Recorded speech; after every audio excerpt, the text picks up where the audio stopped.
Hi, I'm Jonathan Edwards, Media Communications Specialist with Nash County. And in today's episode, we're going to see what's going on in the Nash County farming community.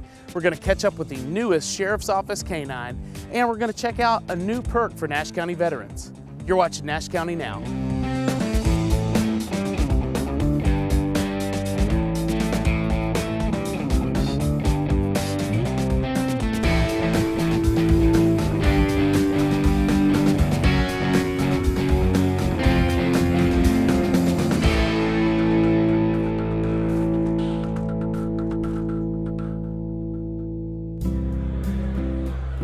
So today we are at the Farmers Market in Rocky Mount to talk about the tobacco production and GAP recertification. The acronym GAP stands for Good Agricultural Practices, and every year we like to have production meetings talking about what research specialists might have found in the field last year that could actually benefit farmers this year, or what they may have seen last year and why they saw that.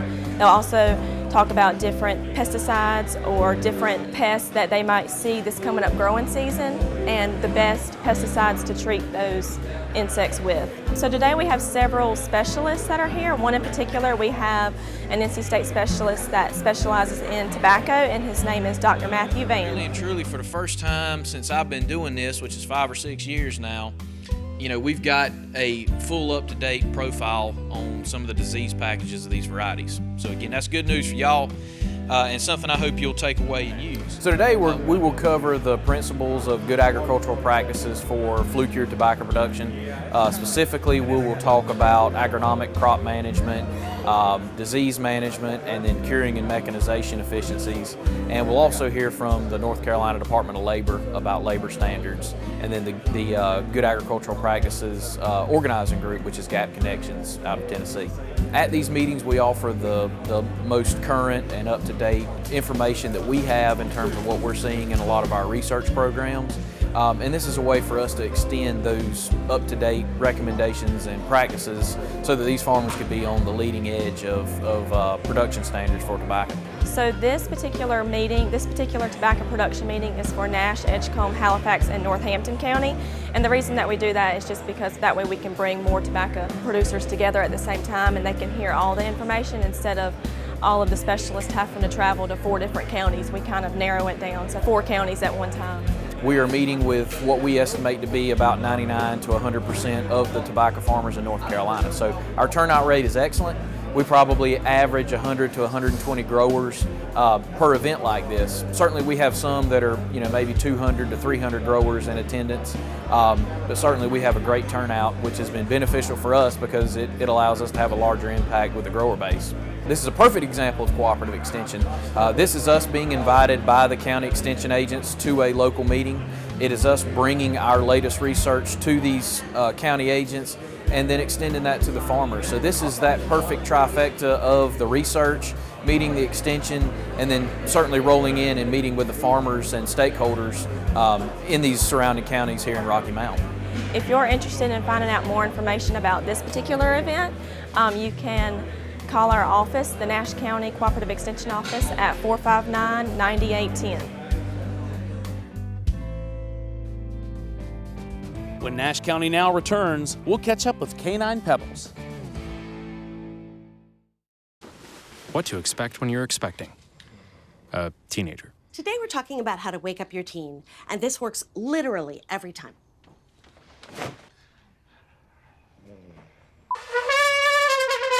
Good kisses. Good kisses. You heard how loud I heard. It wasn't you. Yeah. It was the... Is that bacon? You don't have to know it all to be a perfect parent. Thousands of teens in foster care will love you just the same.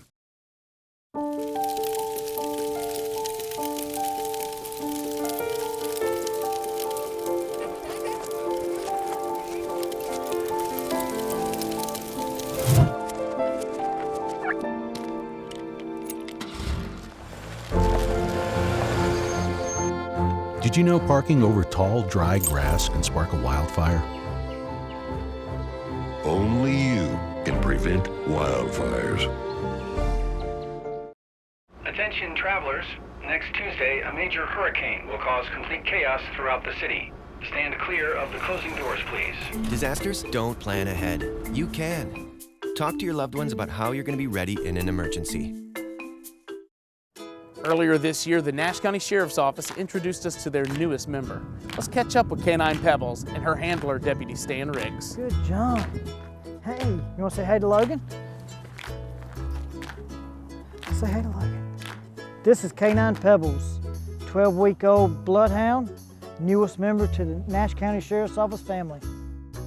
We were contacted by a group from Abington, Virginia. This breeder donates dogs to search and rescue teams and local law enforcement groups to just get their product out there, and they want to help agencies find lost people.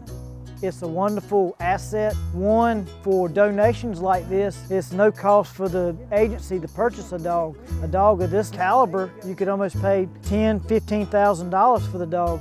For an agency, we're lucky enough to get a dog at no cost.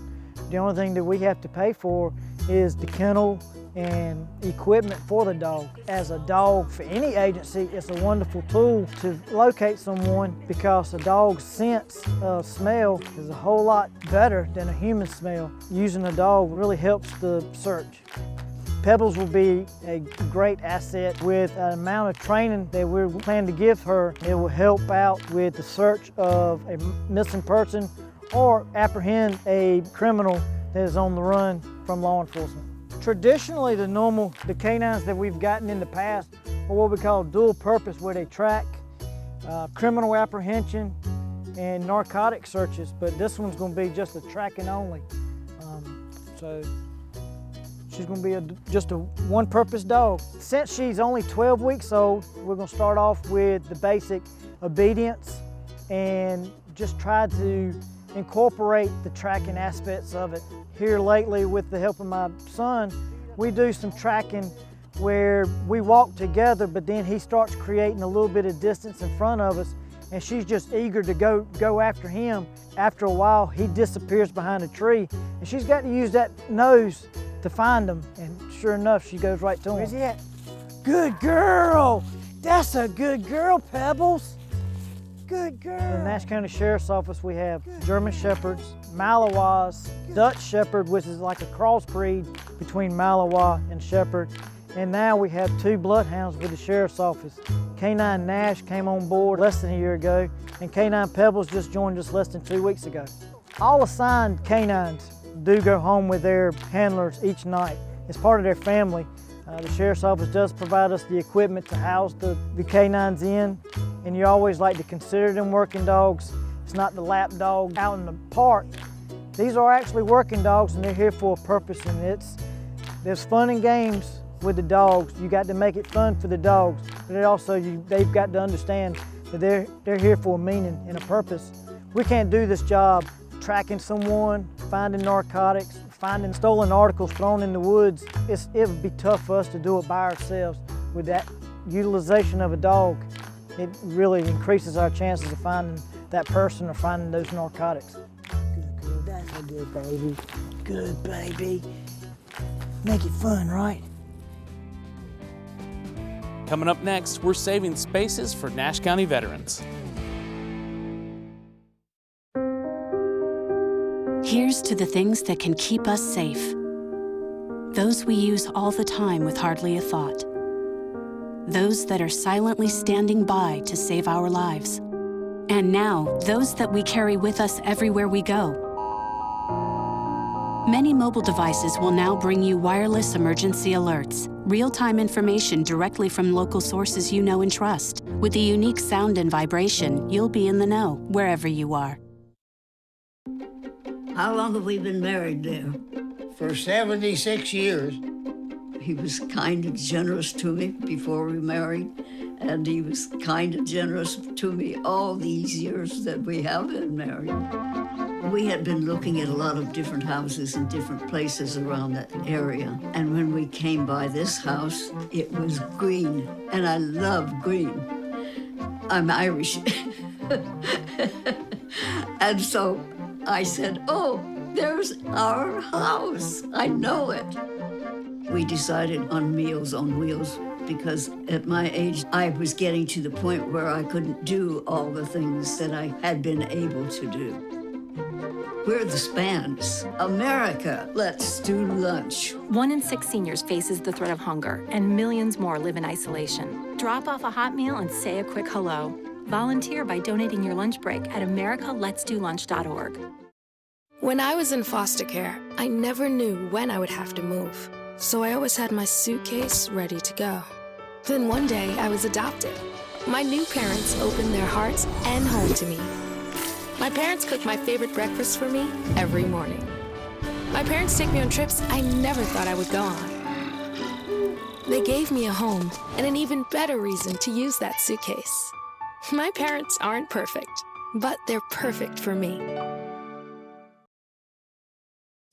You have put signs that will last for many years to come. The ribbons fade, the memories fade, but that sign will be here forever.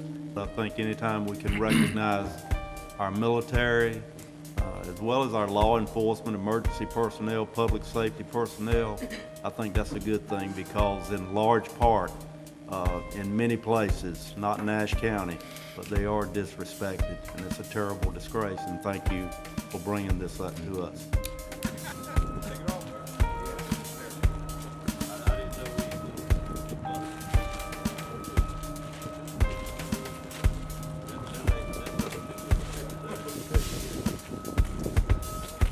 We received a request from the North Carolina Marine Corps League to have some designated parking spots, of which I saw that, thought it was a great idea. Love the fact that they even brought it up in the first place, and so we worked together. They designed the signs, and then the county bought 12 of them, one being for Purple Hearts, and then all the rest of them are just designated veteran parking signs for various government buildings along Nash County. There's one in the farmers market, there's one in the health department. The idea that these veterans, you know, a lot of them could be very disabled, so that can help them out on that side, and then it also just recognizes veterans within Nash County to show that Nash County cares about their veterans. It was Mr. Rick Thomason from the North Carolina Marine Corps League that came to us with a design and the idea, and there's a good amount of other counties around North Carolina that are doing it, but Nash County wanted to make sure that we were part of that as well, and you know, I'm glad that we did. I'm out at the farmers market today to remind everyone that April kicks off the 2018 season. So we'll see you out here on a Saturday soon. Well, that does it for this episode of Nash County Now. We're going to leave you with a visit by Spring Arbor residents to the Nash County Animal Shelter, where they brought a few homemade treats for our furry friends.